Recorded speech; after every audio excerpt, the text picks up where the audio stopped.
Good morning. Welcome to Robots and Red Tape. I'm your host, Nick Shutt. Happy to have my buddy Nick Tabbal with me here today. Nick, how are you doing this morning? Hey Nick, I'm good. Good to be here.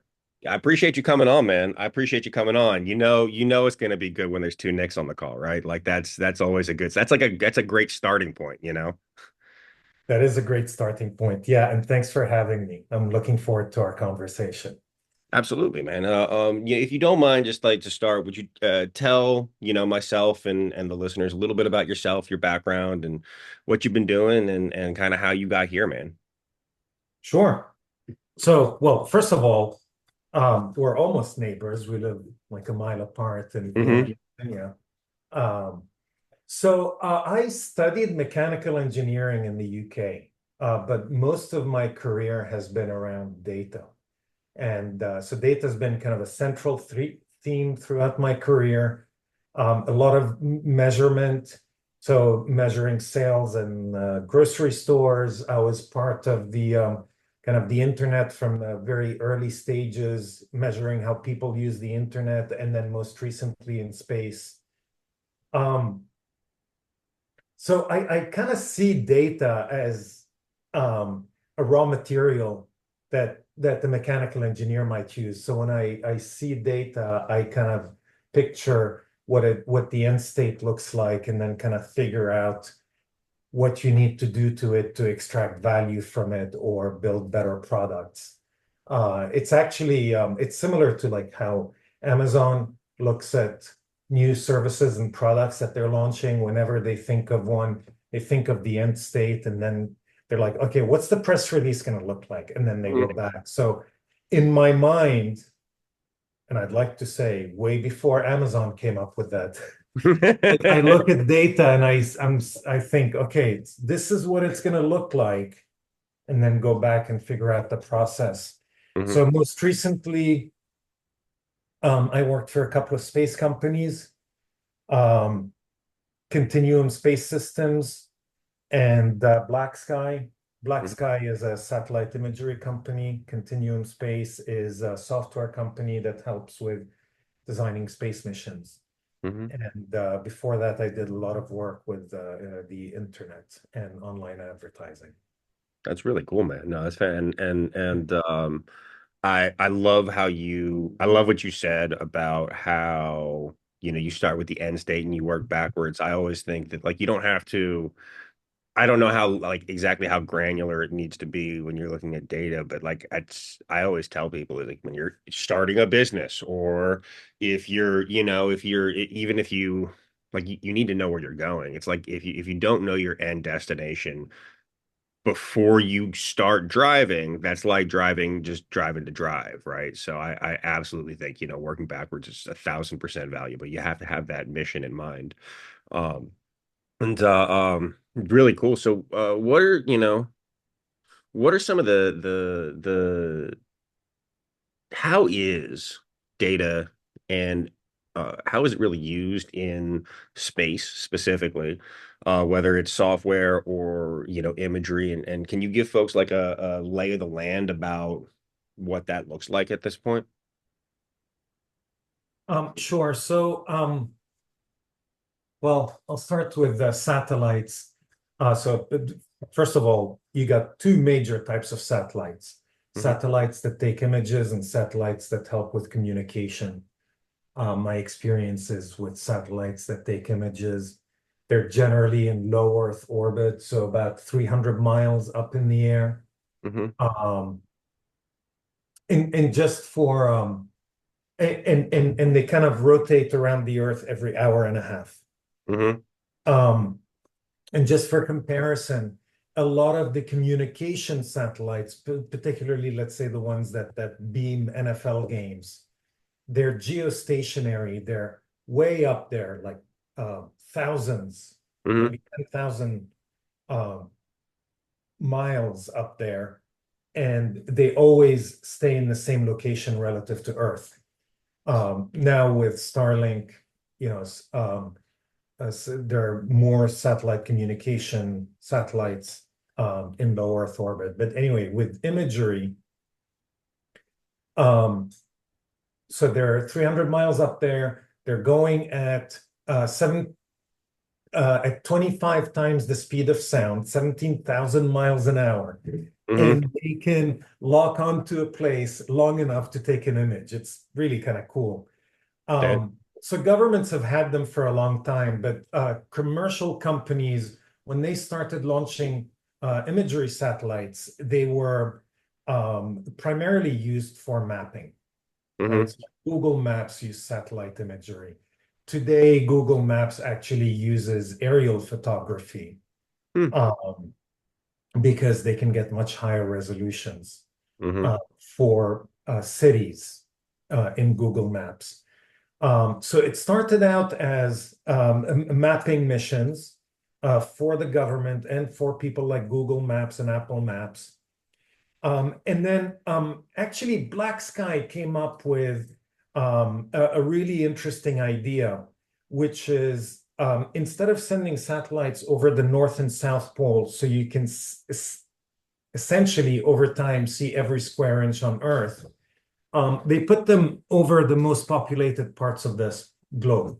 Hmm. So mostly plus to minus 50 degrees.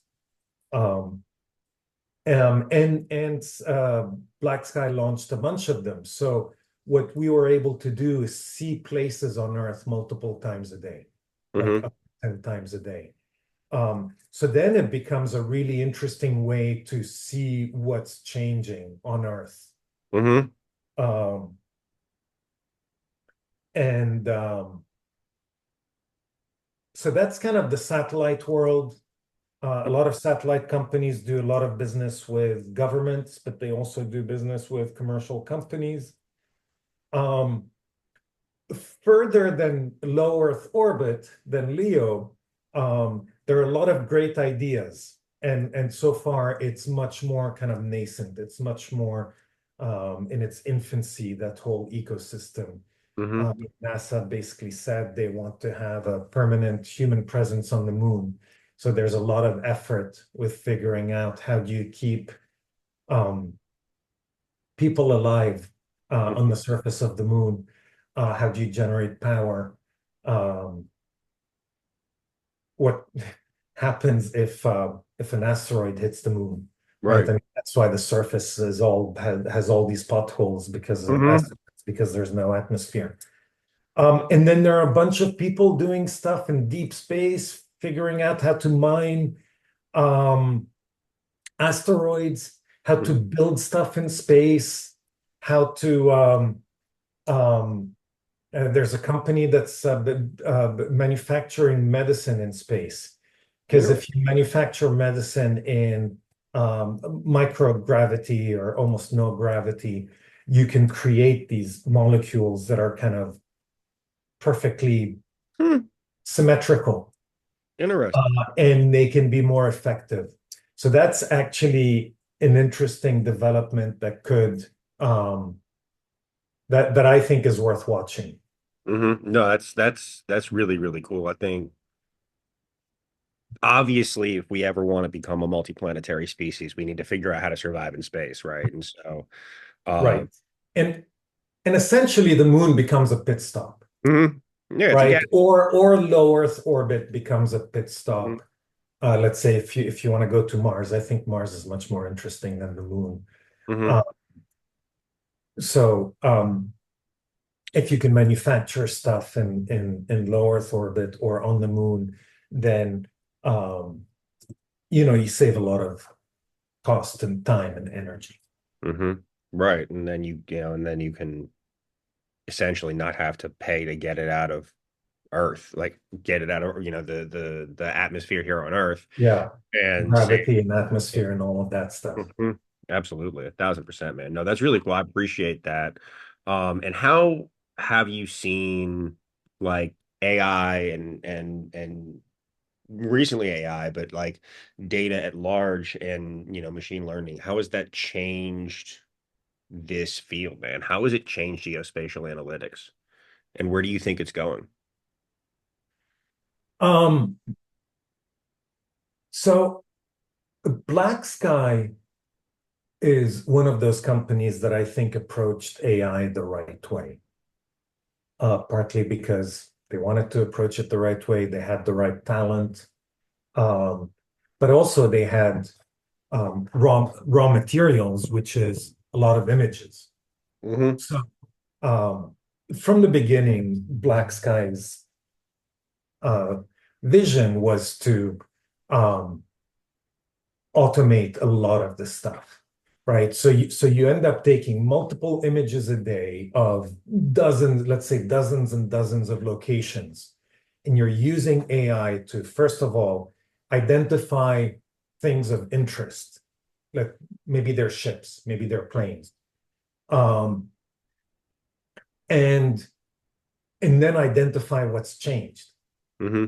And there's this thing, um, it's not enough to say there were three airplanes and now there were three airplanes yesterday and there are three airplanes this morning. You want to know if they're the same or not, right? That's actually valuable information. So in the industry, they use this thing where red is fled and blue is new. Hmm. So if you highlight something today, oh no, from yesterday. You highlight yesterday's image. Anything that's in red, it means it disappeared between yesterday and today. Hmm. And in today's image, blue is new. Um, so if something's highlighted in blue, it means it wasn't there yesterday. Hmm. So, um, so the idea of using AI, um, and this is like a true use of AI for kind of computer vision, Hmm. train a lot of models, start with thousands, maybe tens of thousands of images, train them, um, or train the models so you can accurately identify airplanes. And you want to identify airplanes from like small fighter jets to big cargo planes, Hmm. right? And you want to know if it's the same plane as yesterday. Hmm. Uh, you know, um, Also, you have to train it in all kinds of conditions. Airplanes look different in the desert than they do in a snowy area. Hmm. Um, Russian planes look different than Chinese planes. Hmm. So you train all of that, and um, and you and you want to get to a point where you're seeing something, or the computer is seeing something and is confidently saying, "This is anomalous. This is not normal." Hmm. All of a sudden a bunch of airplanes disappeared, or all of a sudden there's a bunch of new airplanes here. Hmm. Uh, so that's kind of that's the dream. The problem is you've got in a lot of governments, you've got a lot of human analysts that are analyzing images, and they need to get comfortable that these AI models, computer vision models, are accurate enough that they're not missing anything critical. Hmm. Um, Are those algorithms accurate enough now to not miss anything critical? Or can you not tell me that? um, I can't I don't know. Okay. Uh, I left Black Sky a year ago. I don't know how much progress has been made. Hmm. I know some companies are better than others, but I don't know how how analysts, geospatial analysts or imagery analysts feel about the models today. Some are better than others. Hmm. And Black Sky is kind of well, when you're a satellite company, you have an advantage because you can train your models off of a bunch of historical data. Hmm. Whereas if you're an analytics company, you have to buy or figure out how to get access to thousands of images. That makes. Um, but the next step after that is edge processing. So putting processors on the satellites themselves so you can run these models on the satellite Hmm. and only download critical information. Hmm. The way a satellite works is, I sit here and put in a tasking order to collect an image. Hmm. Let's go over my house. Yeah. Right? And there's an algorithm that decides um, if it's time to take my image, or if there's a higher priority image that it needs to capture first. So my um, so that algorithm runs, and then it needs to send the signal up to the satellite, say, here are the images you're capturing for the next whatever, Hmm. 20 minutes, let's say. Um, so it goes to a ground station, then up, it captures the images, and then it needs to beam the images back down to another ground station. Um, and that takes a while to beam an image down. So what if you could actually process the results up on the satellite itself and only download the area that's changed, right? Oh yeah. Hmm. Um, then you can start getting results much more quickly. Hmm. Or a lot of companies are looking at using other satellites, or either communicating in between your satellites or communicating with SATCOM satellites to Hmm. actually beam the image down even before that satellite goes over the next ground station. Hmm. Um, so that's another area that's kind of that's where there's a lot of work and a lot of progress. Hmm. Um, from a space perspective, when I was at Continuum Space, there's a big program from Space Force called R2C2, Rapid and Responsive Command and Control. And there's a lot of so if there's a threat in space, they want to be able to figure out very quickly um, if you need to launch something, what do you need to launch? Where do you launch it from? What's the optimal trajectory, and how do you get there? And so there's a lot of kind of AI and autonomy that's involved in that. That's a very large program that's just starting, and like I don't know exactly um, you know, I can't talk about details, but Hmm.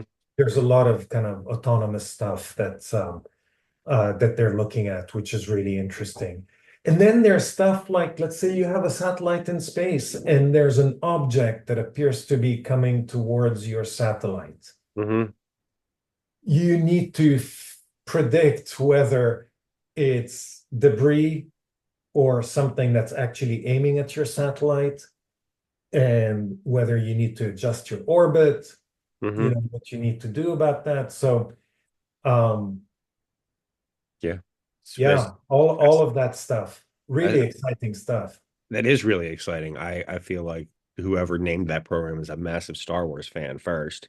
Uh, but I don't actually I didn't actually know much about that. That's really cool. And it makes sense that you would need to obviously predict all this, and having that processing power on the satellite would absolutely 1,000%. I mean, it's because it's all about latency, right? And you want to make sure that there's enough time for you to, if there's something coming, to adjust so you don't damage the satellite, right? Yeah. And actually, as you start going to the moon and to deep space, Hmm. right, it takes time for a message to get from Earth to the moon. So you need autonomous systems that can, um, you know, make decisions on their own Hmm. until you're able to interfere if you need to do that. Absolutely.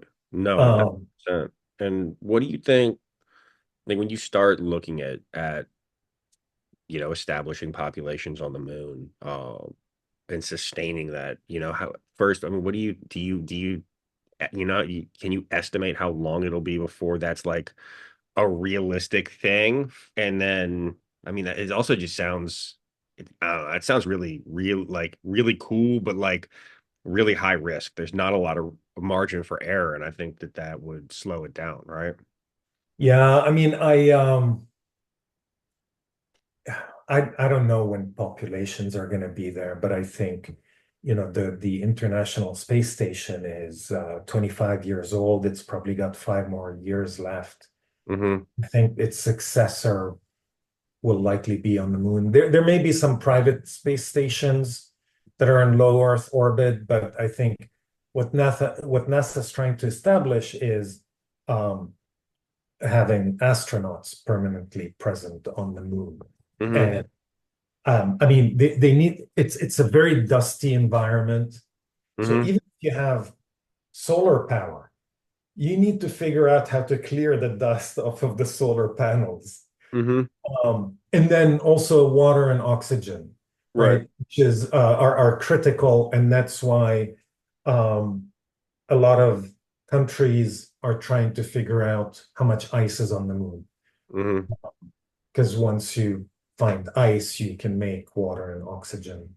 Hmm. Uh, so I think they need to answer questions like that and figure out how to build stuff on the moon before you figure out how, how do you get to the next planet and how do you get more people there?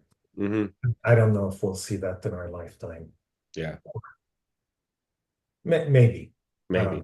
don't Yeah. know. But no, and how, do you think that a lot of these like computer vision algorithms, things like that, can, can we teach them to help look for, stuff on the moon? I assume we can if we put satellites in orbit around the moon. I don't know if we have them though. I would assume that's a boss. We do have, I believe that there are satellites around the moon. NASA Okay. has satellites around the moon that and they've mapped big parts of the moon. Mm-hmm. But you um, like I said earlier, the surface is full of potholes. Mm-hmm. So there was one of the um, we sent a private company that's working with NASA sent like a rover to the moon, but when it landed, it kind of tipped over on its side. Mm-hmm. So I mean that's a real risk. Right. Uh, so there is data about the surface of the moon, um, but it's also pretty kind of inhospitable. The temperatures vary greatly Mm-hmm. between night and day.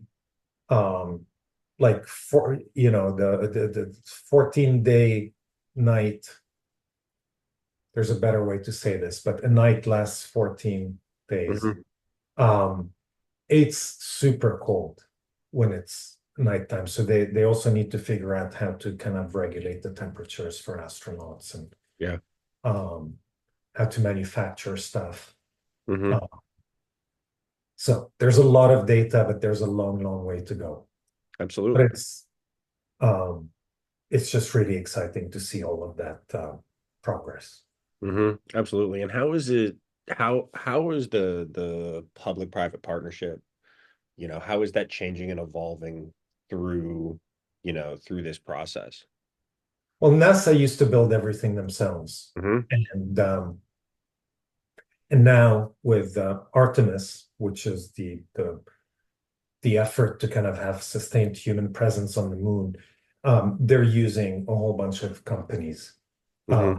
And the way they look at it is, in the past, they used to take one shot on goal, and now they're taking multiple shots on goal. So um, they're working with a lot of space companies.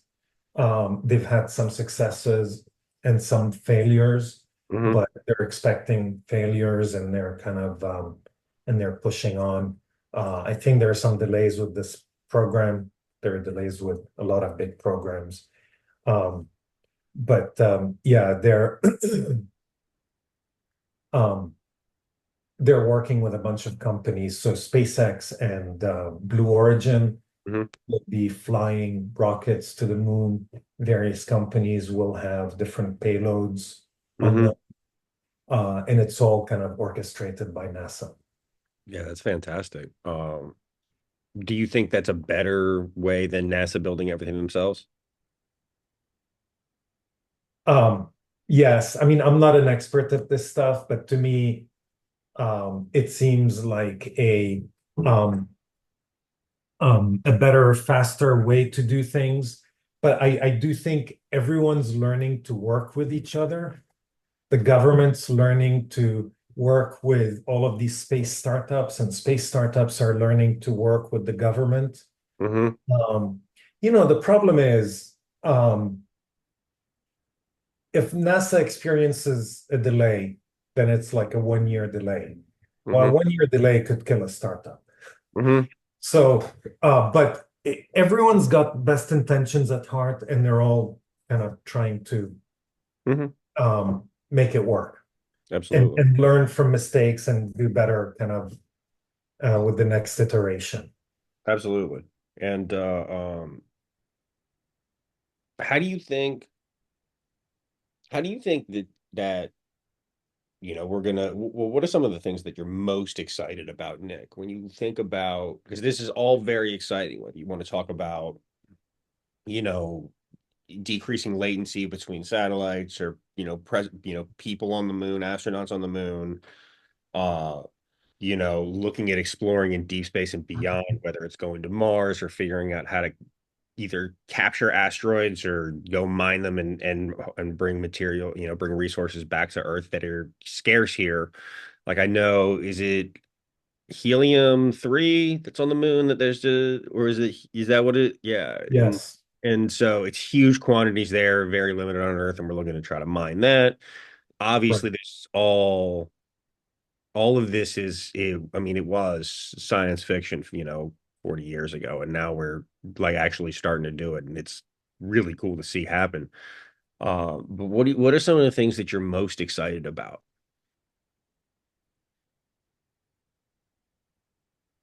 Um,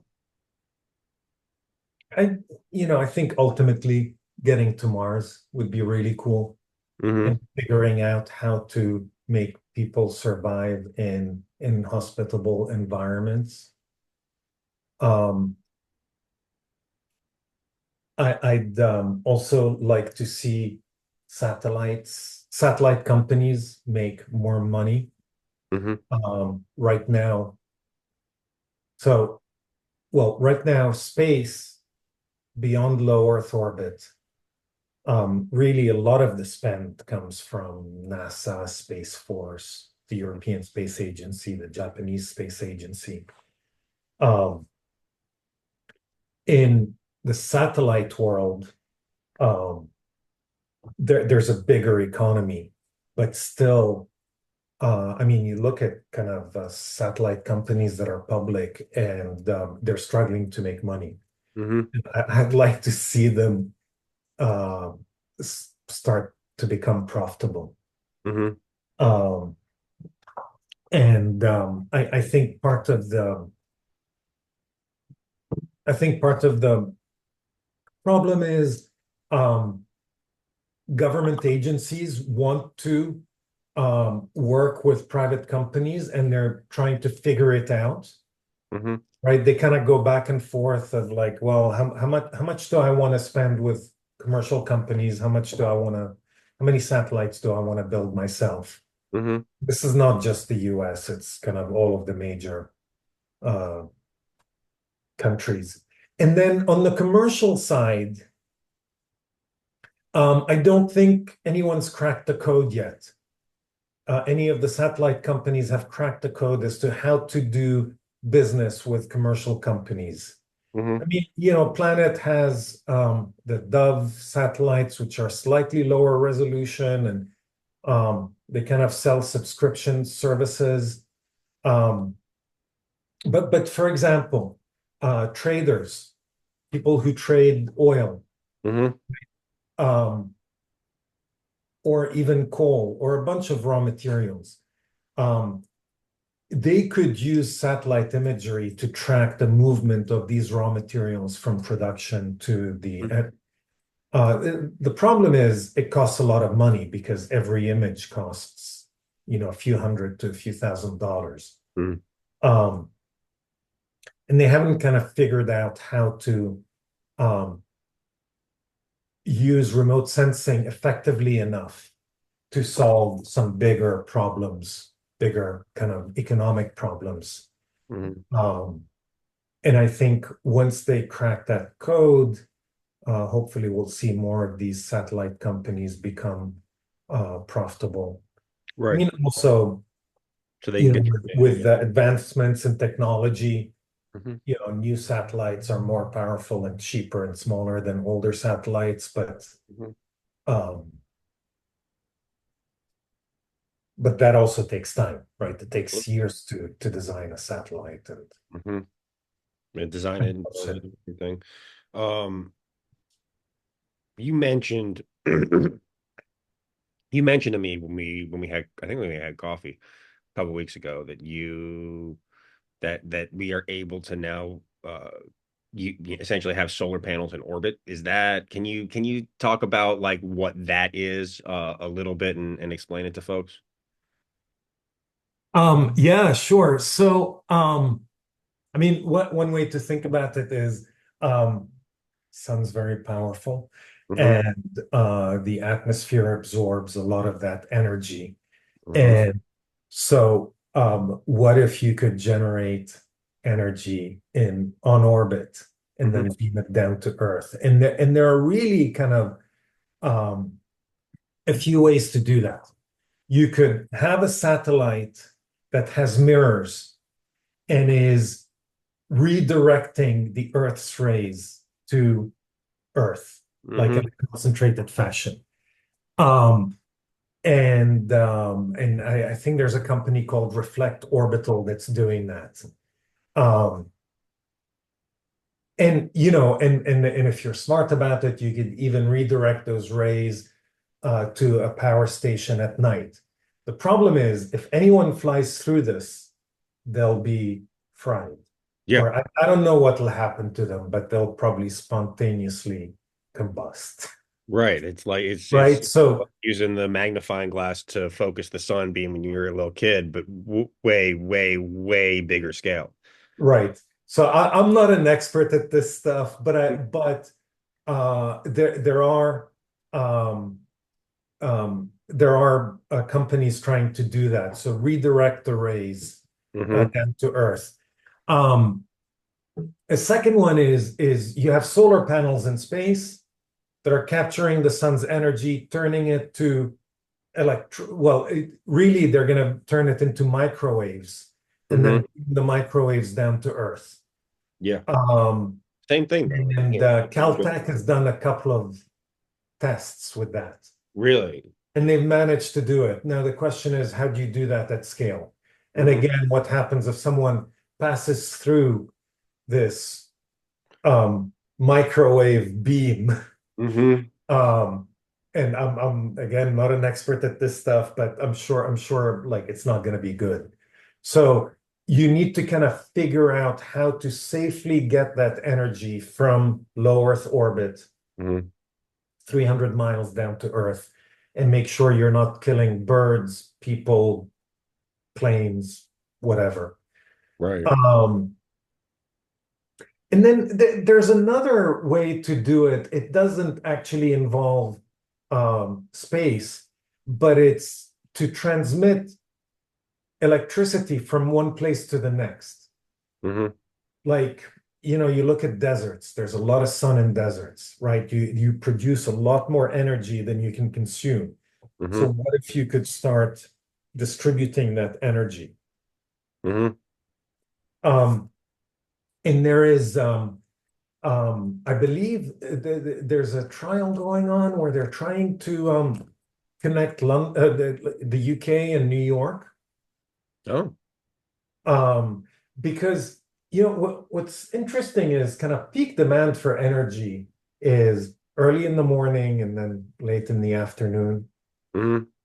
Um, but peak supply from solar is noon, is Yeah. like around the middle of the day, Hmm. right? So if you look at London and New York, it's kind of, when it's around noon in Europe, it's morning in New York.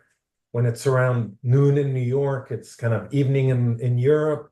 So that's another way that people are kind of trying to figure this out. Hmm. And do you do it through cables? Do you do it through wireless transmission? I think that's what people are trying to figure out. Absolutely. Um, Actually, on a similar note, I was I was reading up on solar energy for homes. And really, what will have the biggest impact is not just having solar panels and on a home, but it's actually having solar panels and batteries. Hmm. Because generating all this extra electricity at noon, particularly for homes, is not super valuable. But charging up at noon so that people can use that electricity when they come home from work, that will actually free up the, power stations Hmm. to produce more energy. Yeah, absolutely. Um, so I think that's kind of a big opportunity with solar power at homes. It's to have more batteries and kind of distribute power usage and generation slash storage more effectively. Yeah, But, absolutely. As but batteries, yeah, wouldn't it be cool to just beam energy down? that would be really cool. That would be really, really cool. And the thing, so like the thing that I have thought about since we had that conversation, is like what happens if, whether you want to be beaming microwaves or redirecting sunlight to solar panels, either or what happens if like the satellite malfunctions and it's non-responsive and all of a sudden it just goes off track, right? Like and goes through a city somewhere or something. Like that's just terrifying. The like there again, just with space, it seems like there's just very little margin for error. There is. Well, with this particular example, Hmm. right, something goes wrong and you can potentially hurt people. Uh, Hmm. Things go wrong a lot of the time in space. It's risky. Timelines are long, but generally, when things go wrong in space, that problem stays in space. Yeah. Although, it's now generated a lot of debris, which is becoming a bigger problem, Hmm. which I think governments need to take a more active role in. I Uh, agree. but um, but yeah, Hmm. Yeah. It's really cool, man. It'd be really cool if we could, just generate power that way. But I think that's a couple years off at least. But that would make space more economically viable, right? Like that would be a huge thing if we could generate power from, in space and and then obviously like mining operations, other, resource gathering, I think is another huge opportunity, but there's just a huge gulf of technology that needs to be developed and problems that need to be solved before we can actually do that in a sustainable way. So, right. um, but yeah, man, one of the things that, another thing you and I share a real passion for is, is wine specifically, man. So how do you think AI is working in and around the wine industry, whether it be retail or, production side, and how can those, to interact and enhance each other, let's say. Well, so yeah, I love wine, and somewhere down the road, I might get involved in the wine industry. Um, but I think, in its most basic form, AI is helping actually wine, but also a lot of other industries become kind of help people set things up faster, get going faster, operate better, and potentially with fewer resources. So I think with AI you can set up kind of better inventory management, better predict usage, look at how people are, what people are consuming, how often, who's coming back, who's not, and use kind of machine learning algorithms. And by the way, like these, so far, I'm not even talking about LLM. This is Hmm. AI stuff that's been around for a while, right? And Right. for example, there are multiple companies that use AI, like predictive AI, to recommend the next bottle for Hmm. each customer. right? So you can license that software or start using it and then provide kind of more individualized, customized recommendations for each customer. Hmm. You can use AI, including LLM, to do kind of marketing, to do um, social media marketing. Um, and maybe you can use chatbots and virtual assistants, but also like, if you have a wine store and then you have a state-of-the-art e-commerce website, Hmm. right? Then you could start distributing, not distributing, but reaching customers across the country. Hmm. Now, from one little store, you can actually do a lot more business. Right. Um, so maybe you do things like dynamic pricing. Maybe you do things like um, now that there's social media and you can get messages out quickly, maybe you can do 24-hour Hmm. deals, right? Steep discounts for 24 hours. Hmm. Um, and then you can use technology to get feedback um, from your customers. Actually, um, so I did a survey using SurveyMonkey with friends, and then later on today, I'm gonna post something on LinkedIn where I'm using technology, LLM-based technology from some friends of mine to ask my LinkedIn connections to provide feedback on how they buy wine Hmm. and compare the results. Uh, Okay. so now, people are having this conversation with an AI and providing their feedback on how they like to explore wine, buy wine, all of that stuff. And then I think with AI, you can do uh, you can better predict kind of supply chain efficiency and maybe have less inventory, Hmm. right? Think about inventory for a wine store. I mean, it can easily get into a couple of $100,000, Hmm. um, Easy. if Easy. not more, Hmm. right? So if you can optimize that, then you can save yourself a lot of money.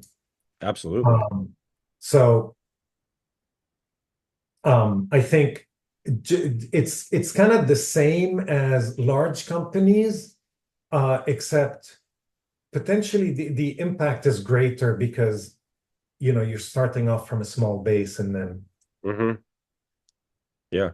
No, and I'm sure it can also be applied to production and to help predict different conditions in maybe different soil. I'm not sure if you could, use it to run analytics on what soil, what grapes would grow best in what soil for to create different things. But oh I'm not sure. I'm just not sure how it could be applied through that process. I know it already is.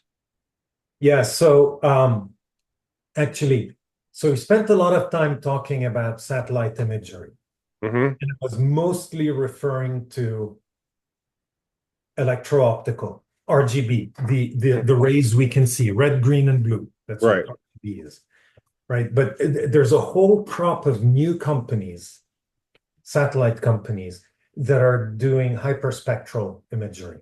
Hmm. They're capturing rays in parts of the spectrum that our eye cannot see. And actually, that is really effective at um, measuring the health of plants, the health of soil, or whether it's dry or so.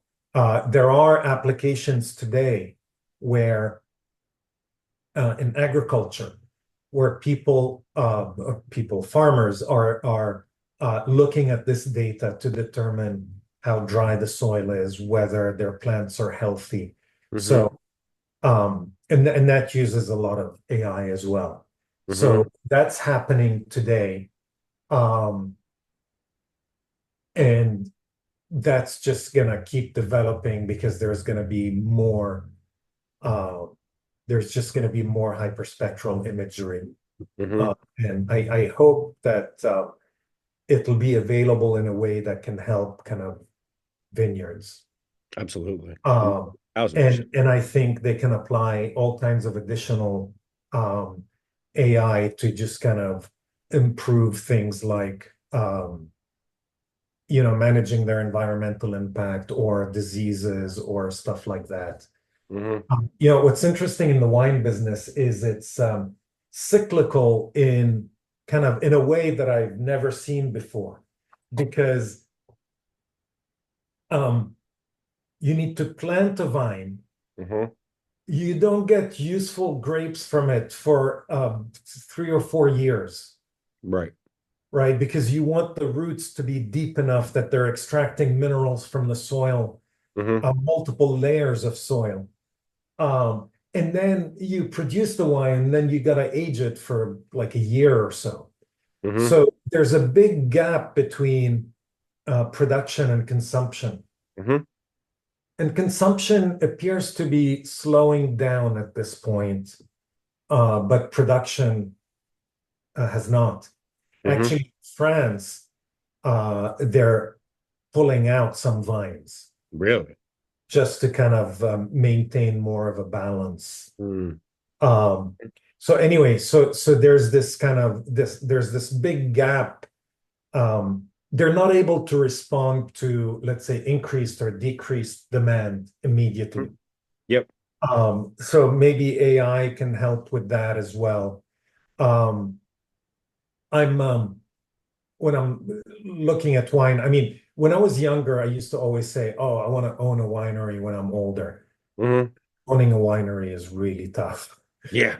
So I've been looking more at the import distribution retail side of things, Absolutely. and I think those are kind of less, um,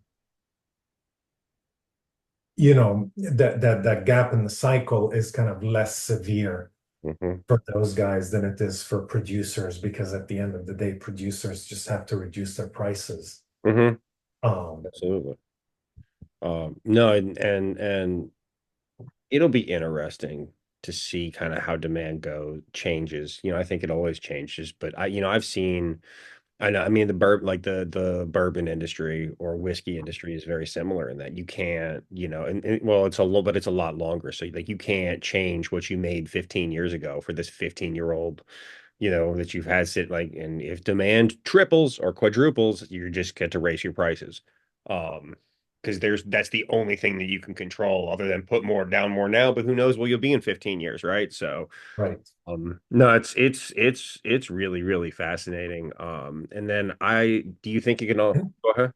But by the way, I am amazed that no one's figured out how to age whiskey or wine more quickly.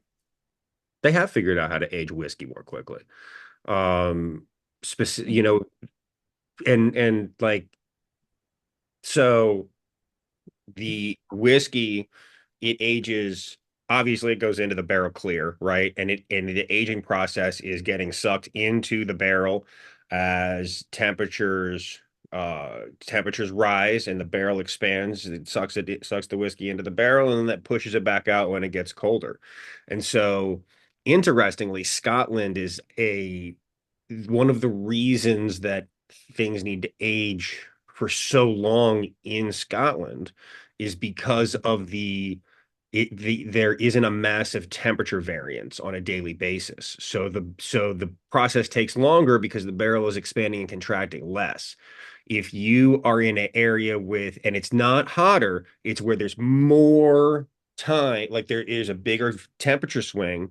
Um, it's going to essentially age faster. So you look at like a Kentucky where it's 105 during the day in the summer, 100 degrees, and then it goes down to 80, right?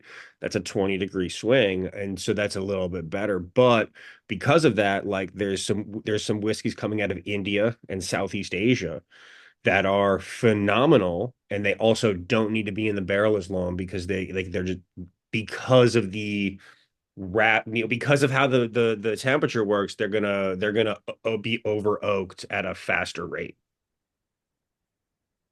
Thank you. Yeah, man. It's like But then the question is, could you do that in a couple of months instead of several years? I think Uh, so.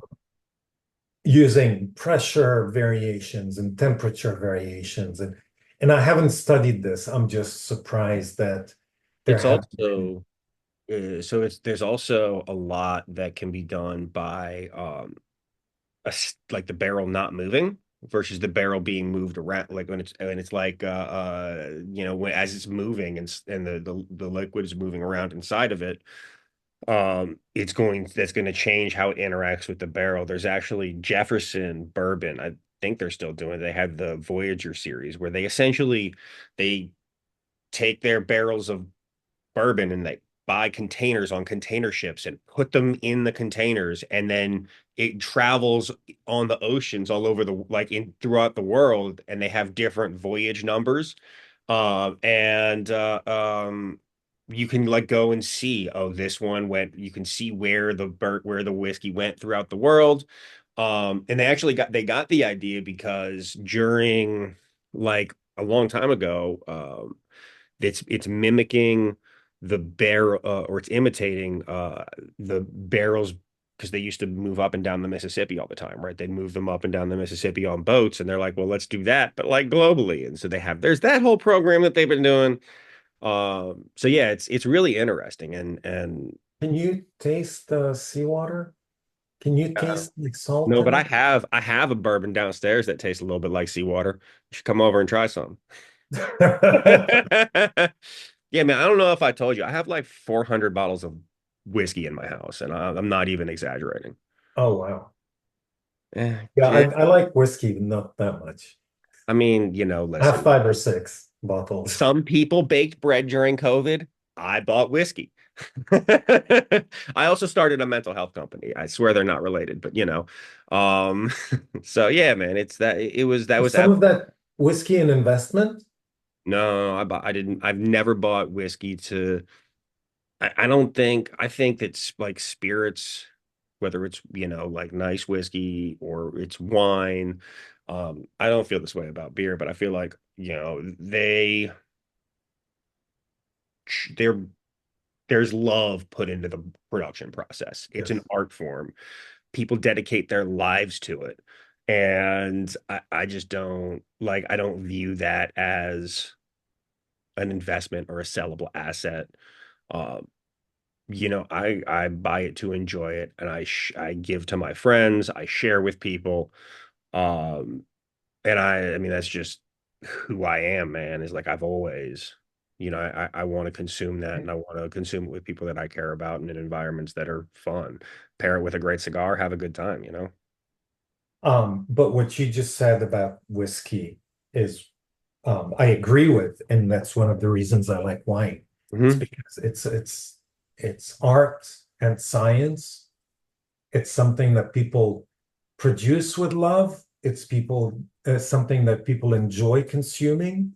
Hmm. Um, and I think with AI, you can kind of and it's full of small producers, right? So with AI, you can discover new, small, interesting, whatever brands Hmm. much more effectively than you could in the past. Hmm. Absolutely. And I mean, it's increased accessibility, right? And I think, I think that there's a huge, I think obviously, people are already doing it from a